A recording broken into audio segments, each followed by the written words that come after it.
그런 부산에서 이재명을 선택했다는 거는 음, 이 친노 친문이라는 게 누구랑 친하다 이런 뜻이 아니라 음, 그 뜻을 같이 나누는 사람이 누구인가에 음, 따라서 가는 거라고 생각을 하고, 음, 그래서 친노 친문을 더 잘 이제 계승하고 음, 발전시킬 사람이 이재명이다. 음. 그렇게 부울경 시민들이 그렇게 판단했다고 생각을 합니다. 예.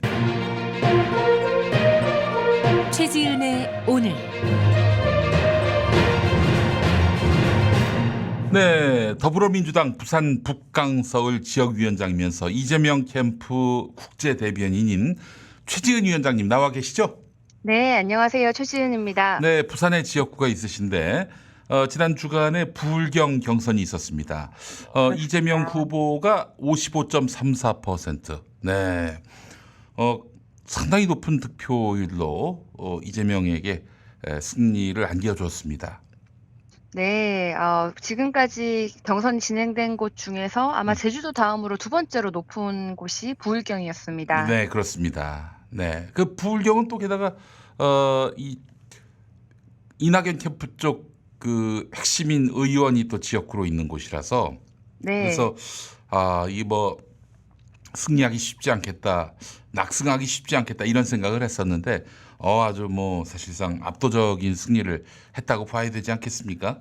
네, 저도 처음에는 부울경이 굉장히 어렵다고 생각을 했거든요. 네, 저희 쪽에 뭐 현역 국회의원도 처음에는 전무했다가 지금 한 분 계시고, 전재수 의원, 네, 예, 그렇습니다. 네, 그리고 처음에는 또 지역위원장도 거의 몇 명이 되지 않은 상황에서, 음, 이제 그래서 뭐 지역위원장이라든지 뭐 국회의원이라든지 다 이제 이낙연 캠프나 아니면 정세균 캠프 쪽에 있었고, 음, 이재명 캠프에는 거의 없는 데서 시작을 했기 때문에 음, 좀 어렵지 않겠나 이렇게 생각을 했는데, 음, 사실 이재명 지사의 지지율이 이렇게 조금씩 바람을 타고 올라가고 있다는 생각이 들었고, 네, 또 김두관 후보가 마지막에 사퇴를 하면서 음, 그 김두관 후보를 돕던 조직들이 좀 다 넘어온 것도 있고, 아하, 또 이렇게 제주도에서 굉장히 높은 그 지지율이 나오는 것을 보고 음, 부산에서도 좀 잘 나오겠다라는 생각이 들어서 음. 실제 발표하기 전에 이제 식사를 하면서 예. 몇 프로 나올 것 같냐 이러고 서로 이제 내기를 했는데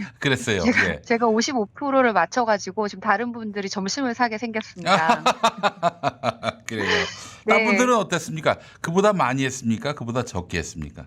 뭐 51%에서 53% 사이에 말씀하신 분들이 아유, 많았고요. 예. 믿음이 작은 자요.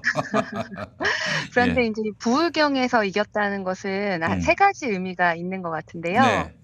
하나는 인제 당심이 민심을 이기지 못한다는 겁니다. 음. 그래서 우리가 뭐 현역의 국회의원이 몇 명이 있냐 이런 것보다는 네. 실제로 민심이 이재명 지사가 지금 '대한민국의 시대 정신을 반영한다.'라고 음. 생각하는 것이 더 큰, 내가 뭐 어떤 조직이 있고 뭐 무슨 지역에 뭐 시의원, 구의원이 몇 명이고 이거보다 더 중요한 네. 일이다. 그게 인제 한 가지고요. 네. 두 번째는 또 우리가 부산은 친노 친문의 그 중심이지 않습니까? 그렇죠. 예. 그래서 뭐 제 지역구가 노무현 대통령의 전 지역구였고 제 옆에 음. 또 문재인 대통령의 지역구 사상이 있는데, 그런데 그런 부산에서 이재명을 선택했다는 거는 음. 이 친노 친문이라는 게 누구랑 친하다 이런 뜻이 아니라 음. 그 뜻을 같이 나누는 사람이 누구인가에 음. 따라서 가는 거라고 생각을 하고, 음. 그래서 친노 친문을 더 잘 이제 계승하고 음. 발전시킬 사람이 이재명이다. 음. 그렇게 부울경 시민들이 그렇게 판단했다고 생각을 합니다. 예. 자, 그런데 그 이튿날에 있었던 2차 슈퍼위크 네. 상당한 그런 투표자 수를 가진 2차 슈퍼위크에선 58% 득표로 갔단 말이에요. 이게 점점 이렇게 상승세로 올라가고 있는데, 음, 이것은 또 '거짓은 진실을 이기지 못한다.' 이런 음, 뜻이 있는 것 같아요. 네네. 지금 이제 대장동 때문에 더 두드리면 두드릴수록 음, 이재명 후보의 지지율이 올라갈 것이다. 저는 이렇게 생각이 듭니다. 네, 그래요. 정말 그 대단한 어떤 그 성과다 이렇게 볼 수 있을 텐데 네. 그 서울 경기 3차 슈퍼위크가 남았습니다. 어떻게 네. 전망이 되나요? 캠프에서는? 경기는 특히 이재명 지사가 경기도지사로 계시지 예, 않습니까? 예, 예. 지역에서 인기가 굉장히 많으시기 때문에 네. 가장 높은 지지율을 받지 않겠느냐 이렇게 생각을 하기 때문에 네. 뭐 거의 뭐 본선 직행이 거의 사실화된 것이 아니냐 이런 생각이 듭니다. 네. 그렇긴 한데 한 몇 프로 네. 정도 예측하세요? 저는 경기도에서는 60%가 나오지 않을까 아, 이렇게 60%. 조심스럽게 생각을 해보는데 그럼에도 불구하고 마지막까지 겸손한 자세로 최선을 다해야 된다는 것도 동시에 생각하고 아이, 있습니다. 그럼요. 그렇긴 한데 네. 그래도 또 그 정도 나오게 되면 이재명 수고했다라는 또 경기도민 또 경기도 지지자들의 또 네. 격려의 메시지가 아닐까 하는 또 생각도 들기 때문에 60% 네. 나온다면은 정말 뭐 큰 선물이 될 것 같습니다. 예. 네. 뭐 설사 60%가 나오지 않더라도 지금 이 바람을 타고 네. 그렇게 뭐 50% 이상만 나와도 굉장히 좋은 이미 뭐 본선 직행이 사실화된 것이고 네. 굉장히 좋은 신호라고 보입니다. 네, 그래요. 한 17만 표만 더 얻으면 된다. 네. 이런 얘기도 나오고 있고 이번에 그 수도권 경선 플러스 3차 슈퍼 위크가 61만 명, 60만 명 아니라 60만 명이란 얘기 아니겠습니까? 네. 60만 명이 투표를 하는데 17만 명. 예. 이 정도는 되겠죠. 그또 사실은 지금 이 국면은 대장동 국면 아니겠습니까? 네. 아주 압도적으로 그렇습니다. 화끈하게 또 밀어줘야 그래서 득표율이 55%를 넘어야 누적 득표율이 55%를 넘어야 사실은 이재명을 한번 흔들어 보겠다는 세력들에게는 그 의욕을 상실하게 만들 거란 말이죠. 예.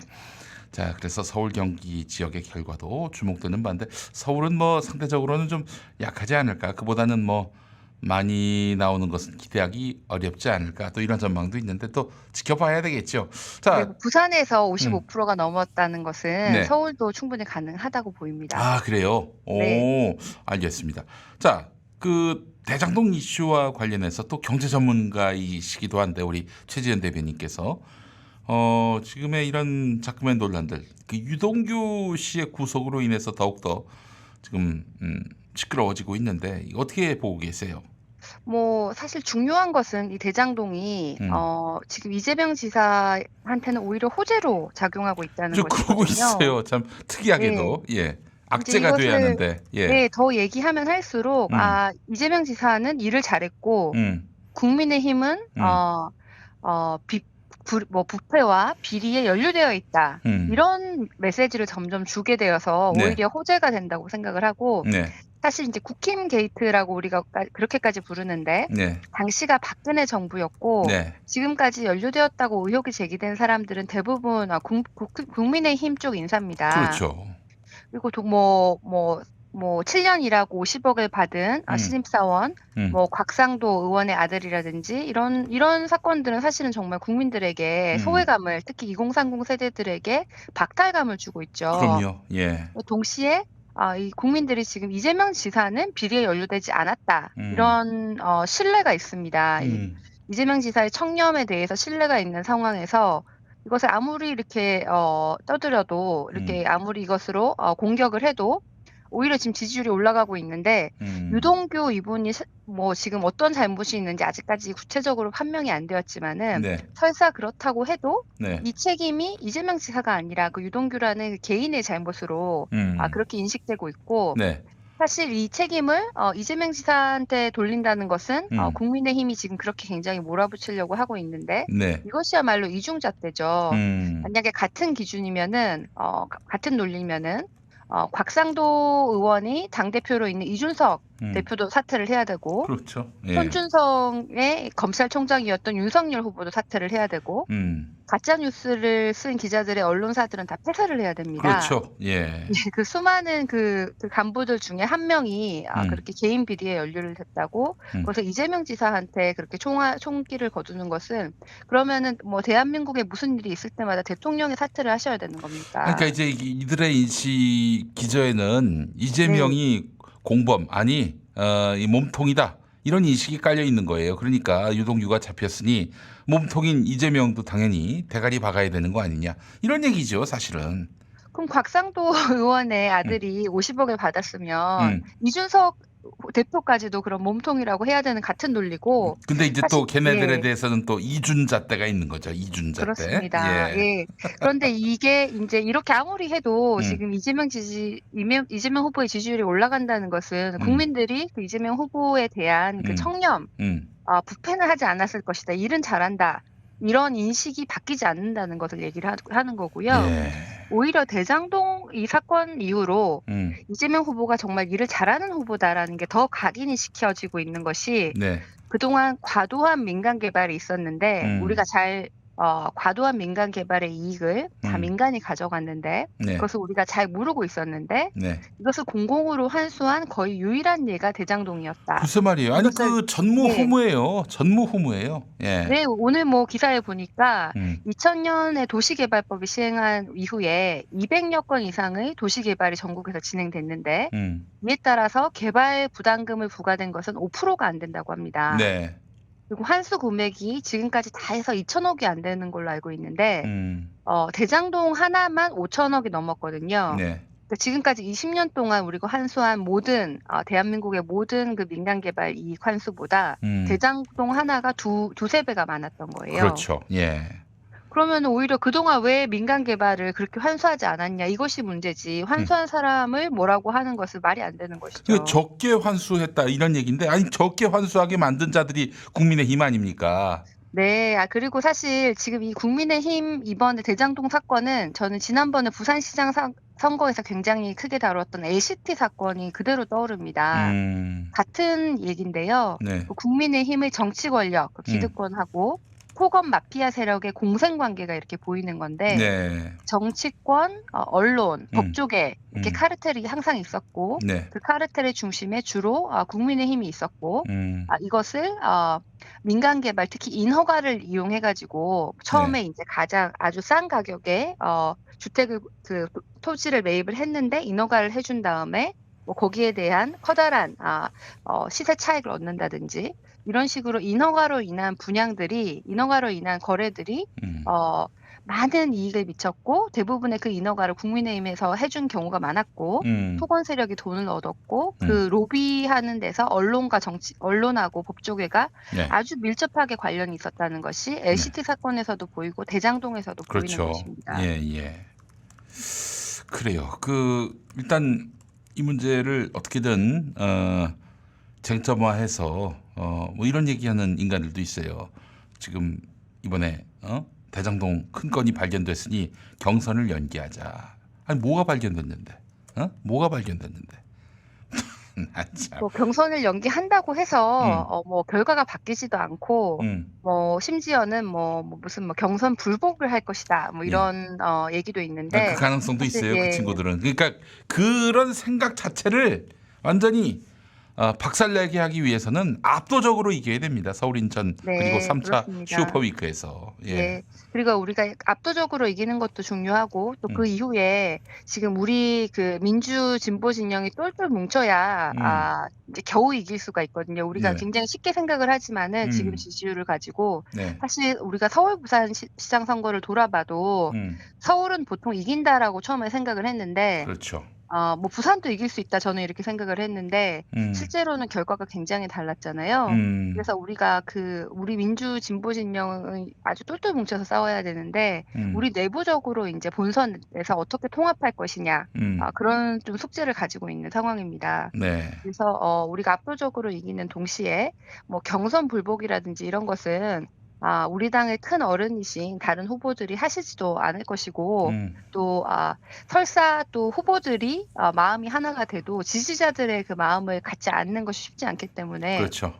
이재명 후보 지지자들도 다른 후보 지지자들에게 이렇게 서로 너그럽고 또 따뜻한 말을 해주고 지금 그런 것들도 오히려 필요해 보입니다. 필요해 보입니다. 예. 네. 그러나 이제 그런 어떤 지지하시는 분들을 단순 지지하시는 분들에 대해서는 뭐 당연히 예의를 표하고 또한 한 가족 원팀으로 대우를 해야 되겠지만은 뭐 여전히 이재명 지사를 범죄자 취급하고요. 또 이 상야릇한 약칭으로 또 비난하고 이런 사람들까지 끌어안아야 하겠죠. 그런데 참 그럴 가치가 있는 근데 놈들인지는 이제 모르겠습니다. 경선기관이니까 아마 음. 그런 것들이 더 아니에요. 부각될 아유, 측면도 우리 있을 저 텐데 그렇지 최지은 저 않나요? 위원장께서 너무 좀 나이브하시네. 이 친구들은 알겠습니다. 옛날부터 그랬어요. 옛날부터. 아. 지금 이들이 이낙연 후보를 지지하는 목적이 이 이재명 지사에 대한 혐오이지. 이 친구들이 무슨 뭐 자기들이 이제 문파를 자처하는데 그렇지 않아요. 그 친구들은. 그런데 지금 네. 그 친노 친문이 굉장히 많은 부산에서 이재명 지사가 압도적으로 이겼습니다. 그렇죠. 예. 그것이 결과고요. 또 아마 이재명 나중에 지사의 저 이렇게 네. 이 결과를 두고는 뭐 부정선거였다 이 소리 할 겁니다. 틀림없이 제가 분명히 예언을 해요. 이 친구들은. 동의가 안 되실 수 있는 건데 이 친구들은 그러고도 남은 친구들이라서 많이 봐왔습니다. 저도 실제로 저 그 친구들한테 공격도 당했고 그래서 좀 아는데 참 우리 정치를 좀 먹는 존재들과는 좀 결연을 해야지 절연을 해야지 계속 가게 되면은 또 발목 잡을 수도 있다는 점이 좀 우려가 되긴 하는데 그러나 전반적으로는 우리 최지은 위원장의 뜻이 옳습니다. 예. 네, 뭐 저도 지금 공격당하시고 이런 것에 대해서는 안타까운 마음을 표하고 예. 사실 예. 뭐 이재명 후보가 대통령이 되는 것보다는 윤석열이 되는 게 낫다라고 이렇게 얘기를 하시는 소위 민주당 지지자라는 분들이 이렇게 얘기를 하시는 경우도 있다고 해요. 그래요. 그래서 저희가 그런 경우에는 정말 옳지 않은 그런 행동이고 네. 누가 되든 원팀으로서 다 같이 뭉쳐야지 후보가 누가 되든 원팀으로 같이 뭉치는 것이 진정한 민주당 지지자라는 생각이 듭니다. 네, 뭐 그럴 일은 없겠지만 만약에 이낙연 씨가 된다면은 저는 이낙연 씨에 대한 모든 네거티브를 중단합니다. 예, 중단하고 대선 때까지 조용히 입 닥치고 있으려고 합니다.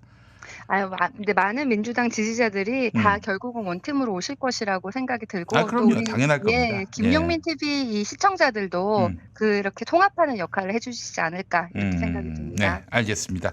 자, 최지은 대변인 더욱 고생해 주시고요. 오늘 말씀 잘 들었습니다. 네, 고맙습니다.